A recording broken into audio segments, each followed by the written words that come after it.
ونعوذ بالله من شرور أنفسنا ومن سيئات أعمالنا من يهده الله فلا مضل له ومن يضلله فلا هادي له وأشهد أن لا إله إلا الله وحده لا شريك له وأشهد أن سيدنا وسندنا ومولانا وحبيبنا وشفيعنا محمدا صلى الله عليه وسلم.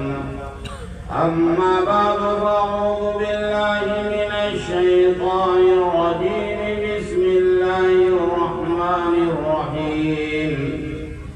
إن الذين قالوا ربنا الله ثم استقاموا تتنزل عليهم الملائكة ألا تخافوا ولا تحزنوا وأبشروا بالجنة التي كنتم توعدون. نحن أولياؤكم في الحياة الدنيا وفي الآخرة ولكم فيها ما تشتهي أنفسكم ولكم فيها ما تدعون نزلا من غفور رحيم. ومن أحسن قولا ممن دعا إلى الله وعمل صالحا وقال إنني من المسلمين. صدق الله العلي العظيم. محترم علماء کرام اور دور دراز سے تشریف لائے ہوئے دعوت الحق کے ساتھیوں، سہروزہ پروگرام کی آج آخری نشست ہے، جس کو خطاب کرنے کے لیے میر کارواں حضرت والا ہرگوئی ابھی انشاءاللہ تشریف لانے والے ہیں۔ میں نے اس وقت جن آیات کا انتخاب کیا ہے، یہ کوئی ضروری نہیں ہے ان تمام آیات جو میں نے پڑھی ہیں سب پر کچھ تشریح کروں یا کچھ عرض کروں۔ حضرت والا جب تک تشریف نہیں لاتے ہیں میں بیچ میں حائل ہوں۔ یہ آیات میری ذہن میں اس لیے آئی کہ آج حضرت کے ساتھ سفر میں ایک صاحب نے پوچھا ابھی 4 گھنٹے پہلے عابد علاقے میں حضرت والا سے استقامت ایمان کیا چیز ہے؟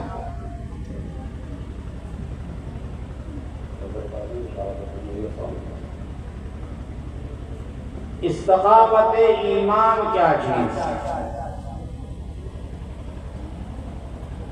حضرت والا نے اس کی تشریح فرمائی، مختصر لفظوں میں ذہن بات آئی، اسی کے اوپر کچھ بات ہو جائے۔ ان آیات میں اللہ تبارک و تعالی نے یہ ارشاد فرمایا کہ جن لوگوں نے،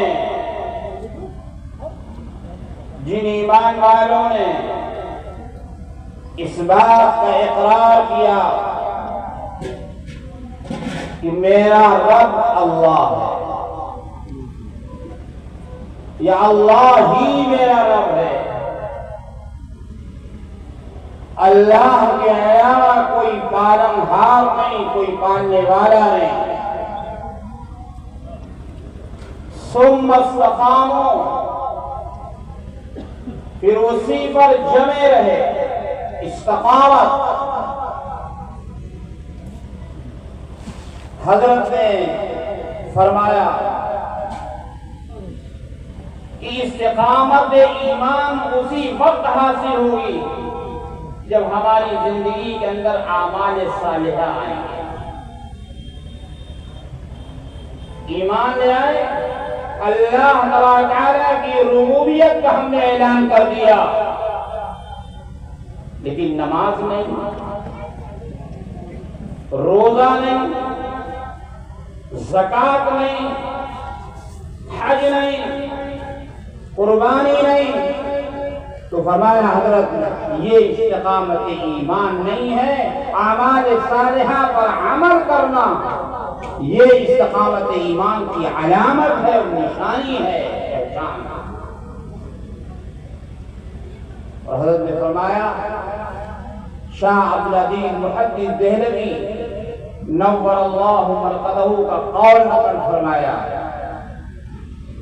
کہ اگر کوئی آدمی مستحبات کو چھوڑ دیتا ہے, ترک کر دیتا ہے,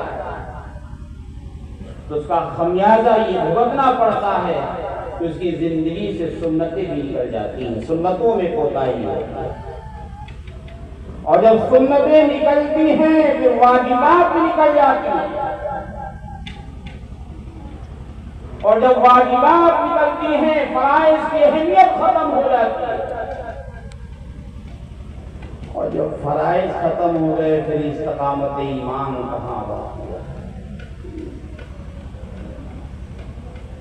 پھر ایمان کی استقامت کہاں ہے؟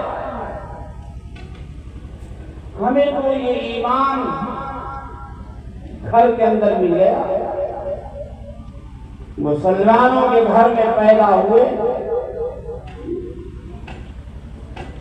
علامہ اوزاعی رحمۃ اللہ علیہ جو شام کے بہت بڑے محدث ہیں, وہ فرماتے ہیں کہ جب صحابہ کرام رضوان اللہ تعالی علیہم اجمعین اور تابعین اور تبع تابعین جب آپس میں ملتے تھے تو ایک دوسرے کو 5 چیزوں کی تلقین کرتے تھے, مذاکرہ کرتے تھے, آپس میں یاد دلاتے تھے. 1450 برس پہلے, جن کو خیر القرون کہا گیا,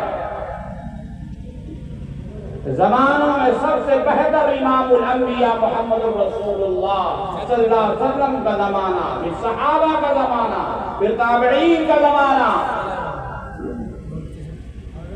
اس زمانے میں صحابہ کرام مذاکرات کیا کرتے تھے, ایک دوسرے کو تلقین کرتے تھے 5 چیزوں. نمبر 1, لزوم الجماع, جماعت کو ضروری سمجھنا, جماعت کو لازم پکڑ لینا, ضروری سمجھنا.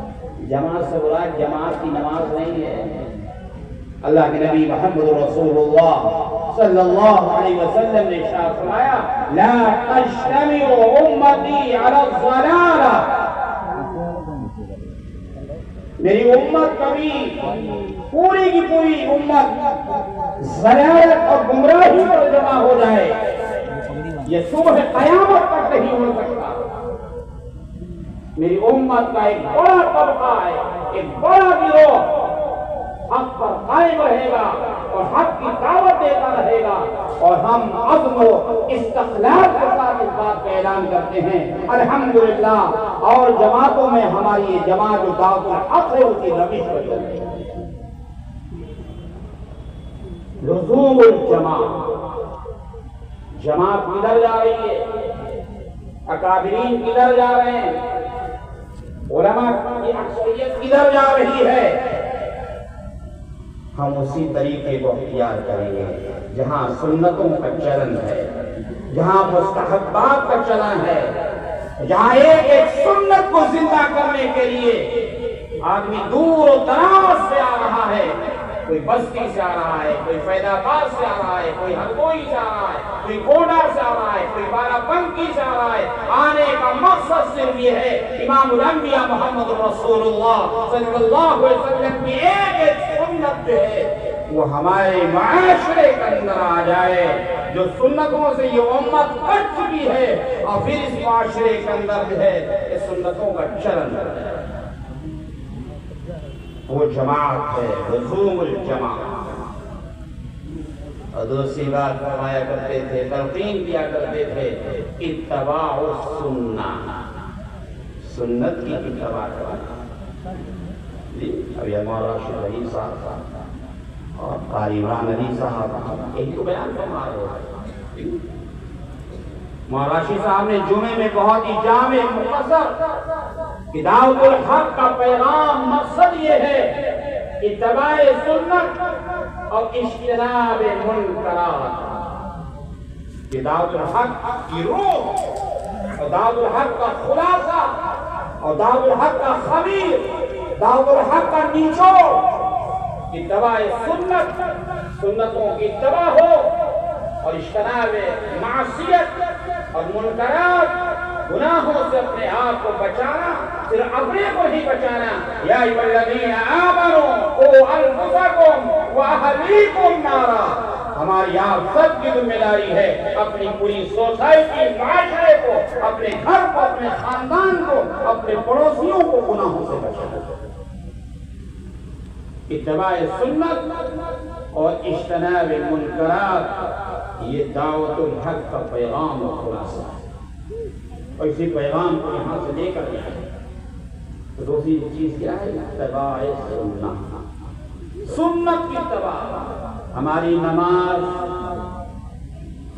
ہمارا اٹھنا بیٹھنا، ہمارا کھانا پینا سنت کے مطابق ہو، جانوروں کی طرح نہیں۔ جس طریقے سے کھیت کے اندر ایک بکری جو ہے پورے کھیت میں منہ مار رہی ہے، ایک بھینس پورے کھیت کے اندر چل رہی ہے، اسی طریقے سے آج ہم نے 12 گھروں، جو 12 گھر نہیں ہیں، اوریانیت کے گھر ہیں، برہنگی کی مارکیٹ ہے، انہی 12 گھروں کے اندر، گیسٹ ہاؤس کے اندر اوریانیت، برہنگی اور یہ ساری چیزوں کا مظاہرہ ہوتا ہے۔ اجنبیوں کی آنکھیں آپس میں ٹکراتی ہیں، وہیں سے تبادلہ خیال شروع ہوتا ہے، وہیں سے خون کا آنا جانا شروع ہوتا ہے، اور پھر آہستہ آہستہ انہی 12 گھروں کی جو ملاقات، ابتدائی ملاقات ہوتی ہے، یہی راہ فرار بن جاتی ہے، ہماری بچیاں بھاگنا شروع ہو جاتی ہیں۔ لیکن ایک انسان، وَلَقَدْ كَرَّمْنَا بَنِي آدَمَ، انسان کیسے کھاتا ہے؟ انسان کا کھانا جو آج ہو رہا ہے، وہاں پر ٹھنڈا لگا ہوا ہے، وہاں منہ مار دیا، وہاں چاؤمین لگی ہوئی ہے، وہاں پر چاٹ لگی ہوئی ہے، اور آگے بڑھے شاکاہاری لگا ہوا ہے، اور آگے بڑھے نان ویج لگا ہوا ہے، اور آگے بڑھے جو ہے وہاں پر سموسا اور گلاب جامن لگے ہوئے ہیں۔ جس طریقے سے جانور پورے کھیت کے اندر گھوم گھوم کر اپنے پیٹ کو بھر رہا ہے، آج یہ ایمان والا، آج کئی مسلمان جانور بن چکا ہے، اور سنت کے راستے کو چھوڑ کر پورے گیسٹ ہاؤس کے اندر گھوم گھوم کر کھا رہا ہے، اپنے پیٹ کو بھر رہا ہے۔ ہو رہا ہے کہ نہیں ہو رہا ہے؟ اتباع سنت آج سے 12-13 سال پہلے غالباً شیخ عبدالرحمن سدیس جو دامت برکاتہم امام حرم دارالعلوم دیوبند تشریف لائے، انہوں نے وہاں بیان کیا اتباع سنت کے اوپر جو انہوں نے الفاظ کہے ہیں، یہ ہمارے اکابرین کی محنتوں کا نتیجہ ہے، انہی اکابرین کی محنتوں کی کاوش اور محنتوں کا نتیجہ ہے جو امام حرم کی زبان سے کیا فرمایا کہ میں نے 20 ملکوں کا دورہ کیا، یورپی ملکوں کا نہیں، اسلامی ملکوں کا دورہ کیا، شام گیا اور ایران گیا، فلسطین گیا، اردن گیا، یمن گیا، وہاں کے مدارس، وہاں کی یونیورسٹیوں کو میں نے دیکھا، مصر گیا، جامعہ ازہر کو میں نے دیکھا، میں نے وہاں کے شیخ الحدیثوں کو، وہاں کے علماء کو، وہاں کے ائمہ کو، وہاں کے مؤذرین کو اور وہاں کے ذمہ داروں کو میں نے کوٹ اور پینٹ کے اندر اور ٹائی کے اندر دیکھا ہے۔ میں نے شیخ الحدیث بخاری شریف پڑھا رہا ہے، اس کو ٹائی کے اندر دیکھا ہے۔ لیکن میں دیوبند آیا، میں نے یہاں کے چوکیدار کو بھی سنت کی اتباع کرنے والا پایا۔ یہاں کا چوکیدار دارالعلوم دیوبند کے گیٹ پر جو چوکیدار بیٹھا ہوا ہے شرع کے مطابق، اس کی بھی داڑھی بھی ہے، لباس بھی ہے اور ٹوپی بھی ہے، اور میں نے یہاں کے چوکیداروں کو میں نے تہجد گزار دیکھا ہے، اور یہ نتیجہ ہے ہمارے اکابرین کی محنتوں کا اور کاوشوں کا۔ یہ اتباع و سنت دوسری چیز ہو گئی۔ تیسری چیز امامت المسجد۔ امامت المسجد، مسجد میں نماز کا اہتمام کرنا، مسجد میں آ کر جماعت کے ساتھ نماز پڑھنا، اور چوتھی چیز تلاوت القرآن، قرآن مقدس کی تلاوت کرنا۔ آج قرآن سے ہمارا رابطہ ٹوٹتا ہوا چلا جاتا ہے، علماء سے رابطہ، ہم نے اللہ والوں سے رابطہ توڑ لیا، رابطہ ٹوٹ گیا۔ ابھی موبائل کی بات بار بار آ رہی تھی، موبائل نے تو ہم کو کہاں پر لا کر کھڑا کر دیا ہے۔ بہار کے بہت بڑے عالم، عمارت شریعہ کے عالم ہیں، ان کا ایک بیان میں نے پڑھا ایک اخبار کے اندر کہ ہماری یہ قوم کہاں پہنچ چکی ہے۔ ایک بہت بڑے رئیس، انہوں نے اپنی بیٹی کی شادی اس ڈی ایم صاحب کے ساتھ، جو کوئی تحصیل کا مالک ہوتا ہے، اس کے ساتھ طے کر دی۔ مولانا نے پوچھا، بھائی آپ نے ان کے دین کا کچھ جائزہ لیا؟ ڈی ایم صاحب کے دین کا جائزہ لیا؟ کہاں صاحب؟ اچھا بلائیے ذرا ان کا معائنہ ہو جائے، انٹرویو ہو جائے۔ وہ آئے، بیٹھے، اسے پوچھا، بھائی نماز پڑھتے ہیں آپ؟ بہت بڑی نماز۔ کیا جواب دیا؟ نماز بہت بڑی، لیکن اب پڑھنے کی ضرورت نہیں۔ کیوں؟ اللہ تعالیٰ نے قرآن مجید میں ارشاد فرمایا، وَاعْبُدْ رَبَّكَ حَتَّىٰ يَأْتِيَكَ الْيَقِينُ، اپنے رب کی عبادت اس وقت تک کرو جب تک کہ تمہیں یقین نہ جائے اللہ پر۔ اب ہمیں یقین ہو گیا اللہ ہے، اللہ ایک ہے، محمد صلی اللہ علیہ وسلم اللہ کے رسول ہیں، آخرت ہے، یہ سب کچھ ہے، ہم اس پر ایمان لے آئے۔ اب ہمیں یقین ہو گیا اس کائنات کا بنانے والا اللہ ہے، اولاد دینے والا اللہ ہے، رزق دینے والا اللہ ہے، بیماری دینے والا اللہ ہے، شفا دینے والا اللہ ہے۔ اب ہمیں یقین آ گیا، اب نماز کی کیا ضرورت ہے؟ یہ تفسیر کی رائے کر رہا ہے، تفسیر علماء سے رابطہ کر رہا ہے۔ یہ موبائل پہ جو علامہ گوگل بیٹھا ہوا اس میں، اگر اس کو ہم نے علامہ سمجھ لیا، اللہ والوں سے ہمارا رابطہ ختم کر لیا، ہم اسی طریقے سے تفسیر کریں گے۔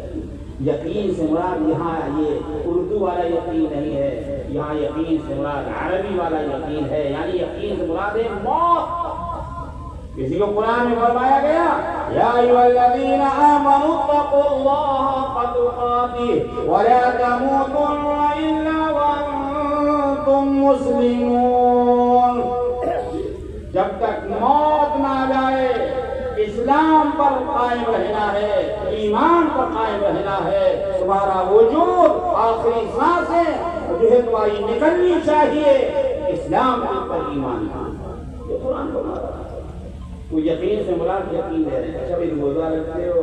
ہاں رکھتا تھا، بہت رکھتے ہیں، گرمیوں میں رکھتے، جولائی میں رکھتے، جون میں رکھتے۔ اب روزے کی کوئی ضرورت نہیں، کیوں؟ اللہ نے حکم دیا، یا ایھا الذین آمنوا کتب علیکم الصیام کما کتب علی الذین من قبلکم لعلکم تتقون۔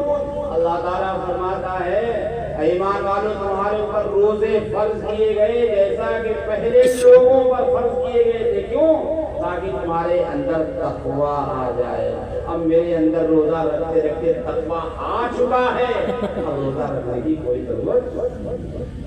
یہ تفسیر رائے کیوں ہو رہی ہے؟ ان علماء سے تعلق ہمارا ٹوٹ گیا ہے، خانقاہوں سے ہمارا رابطہ ختم ہو گیا ہے، اللہ والوں کی صحبت میں جانا اس لیے ہمیں مشکل ہو رہا ہے۔ تو میں تلاوت القرآن، قرآن کی تلاوت بھی کرنا ہے، قرآن کو سمجھنا بھی ہے۔ قرآن اصل میں ہمارا وجود جو ہے دو چیزوں سے مرکب ہے، ایک تو ہمارا جسم ہے اور ایک ہماری روح ہے، دو چیزیں اس کے اندر ہیں۔ ہمارا جسم مٹی سے بنا ہے، ابھی مولانا راشد صاحب دعوت فرما رہے تھے، یہ کائنات جو ہے ہماری خدمت کر رہی ہے، یہ سورج اور یہ آسمان اور یہ ستارے اور یہ دریا، یہ ساری چیزیں ہماری خدمت کر رہی ہیں۔ یہ جسم کی غذا جو ہے یہ کیا ہے؟ گلہ۔ جب تک قیامت نہیں آئے گی یہ سورج باقی رہے گا اور زمین کے اندر غلہ اگانے کی صلاحیت قیامت تک باقی رہے گی۔ کیوں؟ اس لیے کہ یہ گیہوں کا پیدا ہونا، چاول کا پیدا ہونا اور ان چیزوں کا زمین سے غلہ جات کا زمین سے نکلنا یہ ہمارے جسم کے لیے ضروری ہے، اور یہ جب تک قیامت نہیں آئے گی تب تک یہ معاملہ چلتا رہے گا۔ اور دوسری چیز کیا ہے؟ روح ہے، اور روح کا تعلق دنیا سے نہیں، زمین سے نہیں ہے، روح کا تعلق کہاں سے ہے؟ وَيَسْأَلُونَكَ عَنِ الرُّوحِ قُلِ الرُّوحُ مِنْ أَمْرِ رَبِّي وَمَا أُوتِيتُم مِّنَ الْعِلْمِ إِلَّا قَلِيلًا۔ لوگ سوال کر رہے ہیں امام الانبیاء محمد رسول اللہ صلی اللہ علیہ وسلم سے، یا رسول اللہ صلی اللہ علیہ وسلم یہ روح کیا چیز ہے؟ اللہ تعالیٰ فرماتے ہیں آپ جواب دے دیجئے یہ روح کا تعلق مجھ سے ہے، من امر ربی۔ تو روح کی غذا کیا ہونی چاہیے؟ جب روح آسمان سے آئی ہے اس کی غذا کا انتظام بھی اللہ تعالیٰ نے آسمان سے کیا ہے، وہ کیا ہے؟ قرآن مقدس۔ قرآن مقدس کتنے انقلابات آ جائیں اور یہ شہر کے شہر کھنڈرات میں تبدیل ہو جائیں، لیکن اللہ تعالیٰ نے جو ہماری روح کی غذا کا جو انتظام کیا ہے، یہ قرآن پاک، یہ مدارس بھی قائم رہیں گے اور باقی رہیں گے، مسجدیں بھی انشاءاللہ باقی رہیں گے اور خانقاہیں بھی باقی رہیں گی اور یہ علماء بھی باقی رہیں گے، اور یہ سارے جو پیغامات جو آپ کو دعوت الحق کے ذریعے سے اور بھی جو دینی تحریکیں اور جماعتیں چل رہی ہیں ان کے ذریعے سے جو آپ کو پیغامات مل رہے ہیں، انشاءاللہ یہ ساری تحریکیں جو حق کے راستے پر چل رہی ہیں یہ قیامت تک باقی رہیں گی انشاءاللہ۔ لیکن اس کے اندر اللہ نے ہماری روح کی غذا کا نظم فرمایا، انتظام کا۔ وَتِلَاوَةُ الْقُرْآنِ، یہ چوتھی چیز ہے، اور پانچویں چیز الْمُجَاهَدَةُ فِي سَبِيلِ اللَّهِ۔ کیا فرمایا؟ پانچویں چیز الْمُجَاهَدَةُ فِي سَبِيلِ اللَّهِ، اللہ کے راستے میں کوشش کرنا اور پورے اخلاص کے ساتھ کوشش کرنا، پورے اخلاص کے ساتھ کوشش کرنا۔ جب اخلاص کے ساتھ کوشش کریں گے میرے بھائی جو دوست بزرگوں، جب کوئی بھی آدمی دینی تحریک کو لے کر اڑتا ہے معاملات تو سامنے آتے ہیں، واقعات سامنے آتے ہیں، مخالفتیں بھی ہوتی ہیں، اس کو اللہ تبارک تعالیٰ نے ارشاد فرمایا وَلَا تَسْتَوِي الْحَسَنَةُ وَلَا السَّيِّئَةُ ادفع بالتي هي احسن فاذا الذي بينك وبينه عداوة كأنه ولي حميم۔ لیکن ہم جس مقصد کو لے کر چلے ہیں، ہمارے ساتھ کوئی اگر برائی کر رہا ہے تو ہم برائی کا بدلہ برائی سے لیں، برائی کا بدلہ برائی سے لیں۔ چند سال پہلے ہم نے ایک نظام دیکھا، کانپور جانا ہوا، دعوت الحق کا پروگرام طے تھا، لوگوں نے کہا نہیں یہ پروگرام نہیں ہونے دیں گے، اگر دعوت الحق کا پروگرام ہوگا تو گولیاں چلیں گی، پروگرام نہیں ہوا، کینسل ہو گیا۔ لیکن چند مہینے کے بعد حضرت والا کے ساتھ اسی مسجد کے اندر میں بھی گیا اور ضلع بستی کے حضرت مولانا کلام صاحب اور مولانا ارشد اللہ صاحب اور بھائی عبدالرحمان صاحب، یہ حضرات گواہ ہیں، یہ حضرات بھی تھے۔ میں بھی حضرت کے ساتھ گیا اور وہاں میں نے خود دیکھا جس مسجد میں چند دن پہلے، چند مہینے پہلے گولیاں چل رہی تھیں، لیکن دعوت الحق کے ساتھیوں نے صبر کیا، صبر کا مظاہرہ کیا اور ان کے لیے دعائیں کی۔ میں نے دیکھا اور جن حضرات کا میں نے نام ابھی لیا ہے، اگر یہاں مسجد میں ہوں گے تو گواہ ہیں، بہت بڑی ٹوکری آئی حضرت والا کی گلپوشی کے لیے، اسی مسجد کے لیے گلپوشی کے لیے۔ حضرت والا کا یہ مزاج نہیں ہے گلپوشی کا، کیونکہ ایک دستار بندی کا پروگرام اسی کے اندر تھا اسی مسجد میں، اور چند مہینے کے بعد گلپوشی ہو رہی ہے۔ میرے بھائی دوستو، یہ صبر کا نتیجہ ہے، اور یہ دعوت الحق جماعت جو دینی جماعت ہے، اس کے اخلاص کا نتیجہ ہے، اخلاص کا۔ اور میرے بھائیوں، یہ اخلاص اور اسی کو اللہ تبارک تعالیٰ نے قرآن مقدس میں ارشاد فرمایا، وَعَمِلَ صَالِحًا، جس نے نیک عمل کیا۔ ہم دعوت تو دے رہے ہیں، لیکن دعوت کے ساتھ ساتھ ہم اس بات کی کوشش کریں، جس بات کی ہم دعوت دے رہے ہیں پہلے ہم اس پر عمل کریں۔ وَقَالَ إِنَّنِي مِنَ الْمُسْلِمِينَ، پہلے ہم اس پر عمل کریں۔ جب ہم اس پر عمل کریں گے تو انشاءاللہ اس کا کما حق و فائدہ ہوگا۔ تو میں کہاں پہنچ گیا؟ میں آج یہ کہہ رہا تھا، إِنَّ الَّذِينَ قَالُوا رَبُّنَا اللَّهُ ثُمَّ اسْتَقَامُوا، جن لوگوں نے کہا کہ ہمارا رب اللہ ہے، ثُمَّ اسْتَقَامُوا، پھر جم گئے۔ ایک صحابی حاضر ہوتے ہیں اللہ کے نبی امام الانبیاء محمد رسول اللہ صلی اللہ علیہ وسلم کی خدمت میں، اور کہنے یا رسول اللہ صلی اللہ علیہ وسلم، ایسا کوئی مختصر عمل بتا دیجئے کہ میں بس وہ عمل کر لوں، اس کے علاوہ کوئی عمل نہ کروں اور کسی سے پوچھنے کی ضرورت نہ پیش آئے۔ آپ نے فرمایا، قل آمنت باللہ، تم یہ کہو کہ میں ایمان لایا اللہ پر، اور پھر اس کے اوپر جم جاؤ۔ اب خالی ایمان سے کام نہیں چلے گا، اللہ پر ایمان لانے کا مطلب یہ ہے ایمان مفصل پڑھ جائیے۔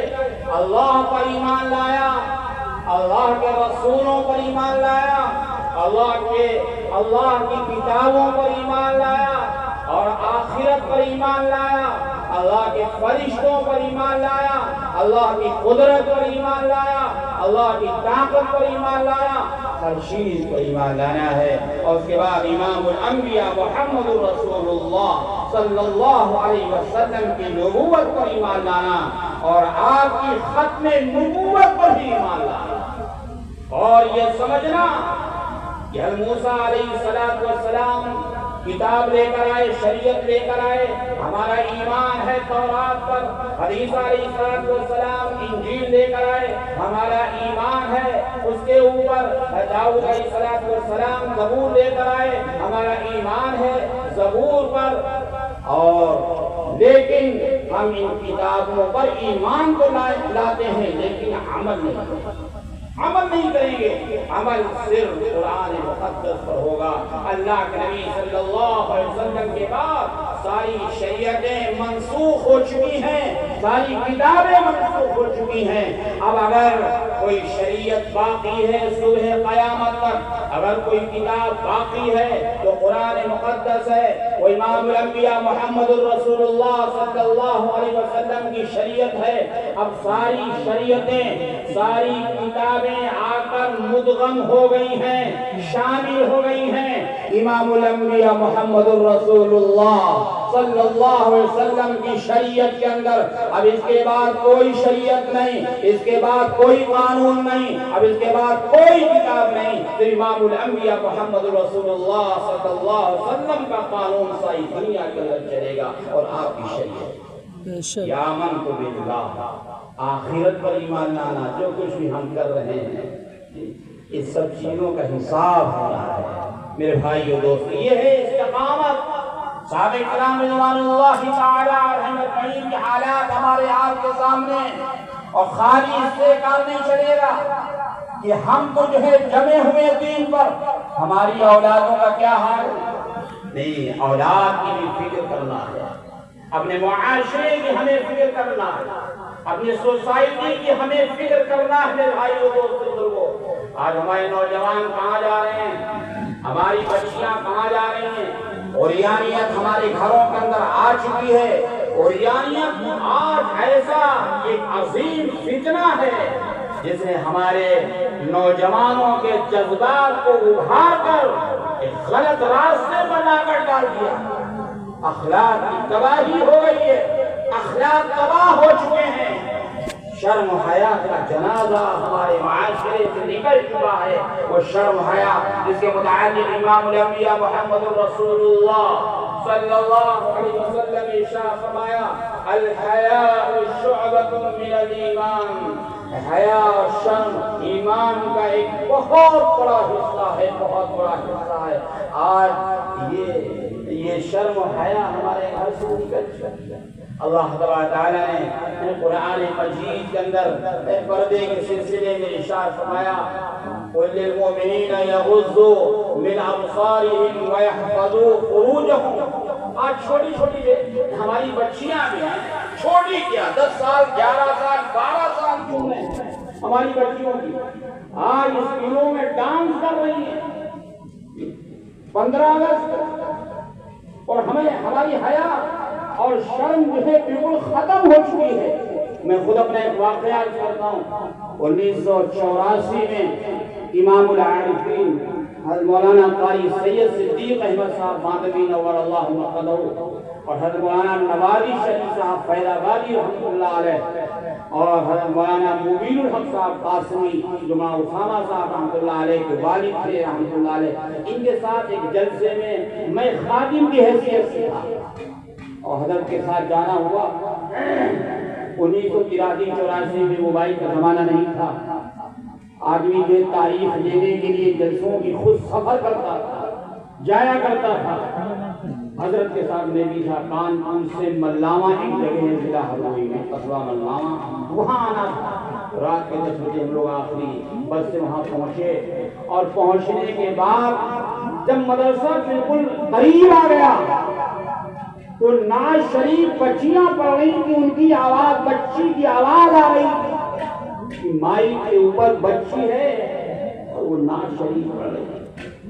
حضرت کا بس حضرت نے جو سنا نعت شریف، حضرت بہت ناراض، اور حضرت جب ناراض بہت تیز دوڑنے لگے، دوڑ کر چلنے لگے، عجیب جلال حضرت کے چہرے پر دوڑتے اور ارشاد فرمانے، کیا ہو گیا اس امت، کیا ہو گیا اس امت کو، کیا نعت شریف پڑھنے کے لیے بچے ختم ہو گئے، مدرسے میں بچے نہیں ہیں۔ ہماری بچیوں کو جو زیور ہیں، جو سونا ہے، چاندی ہے، آدمی 1 روپیہ جو ہے وہ بھی جیب کے اندر رکھتا ہے حفاظت کے ساتھ، کیا ہم نے اپنی بچیوں کو 1 روپیہ سے بھی کمتر سمجھ رکھا؟ سونے چاندی کی قیمت ہمارے نزدیک ہے، 1 روپیہ کی قیمت ہمارے نزدیک ہے، لیکن اس بچی کی قیمت نہیں۔ اور پوری تقریر میں حضرت نے تقریر فرمائی اور پوری تقریر میں حضرت کا یہی اثر رہا۔ اللہ تعالیٰ ہم اور آپ کو ان باتوں پر عمل کرنے کی توفیق عطا فرمائے۔ دوبارہ تشریف لائے۔